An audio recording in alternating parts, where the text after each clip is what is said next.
A história da escravidão no Brasil é um dos períodos mais dolorosos do país, estendendo-se por mais de 3 séculos, desde o início da colonização portuguesa até a abolição oficial em 1888. A escravidão no Brasil começou no século XVI, logo após a chegada dos colonizadores portugueses em 1500. Inicialmente, os colonos portugueses tentaram escravizar os povos indígenas, forçando-os a trabalhar nas plantações e em outras atividades econômicas.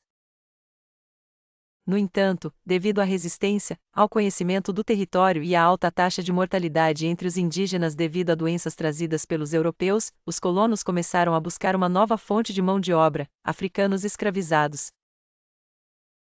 O tráfico de africanos para o Brasil começou em meados do século XVI e se intensificou nos séculos seguintes. Estima-se que cerca de 4,9 milhões de africanos foram trazidos para o Brasil, o maior número em comparação a qualquer outro país das Américas.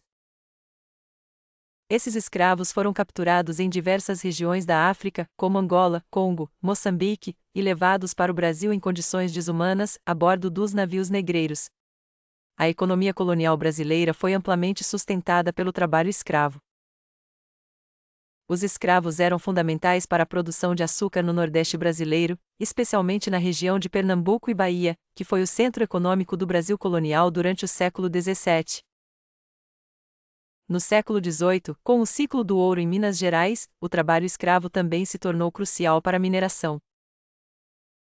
No século XIX, a produção de café no Sudeste, especialmente em São Paulo e no Rio de Janeiro, passou a ser o novo motor da economia e continuou a depender intensamente da mão de obra escrava.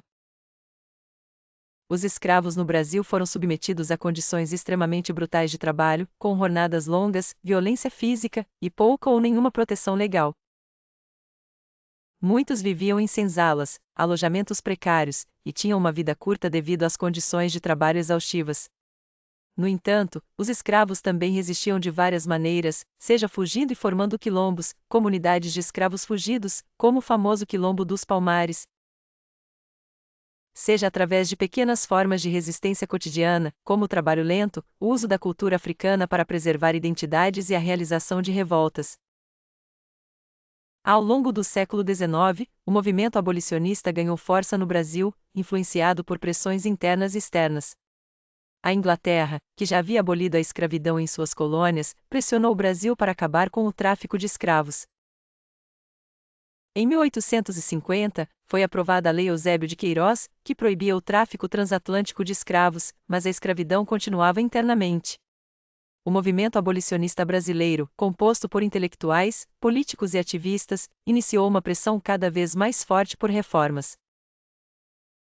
Entre as leis importantes que antecederam a abolição total, estão a Lei do Ventre Livre, 1871, que concedia liberdade aos filhos de escravos nascidos após essa data, e a Lei dos Sexagenários, 1885, que libertou os escravos com mais de 60 anos.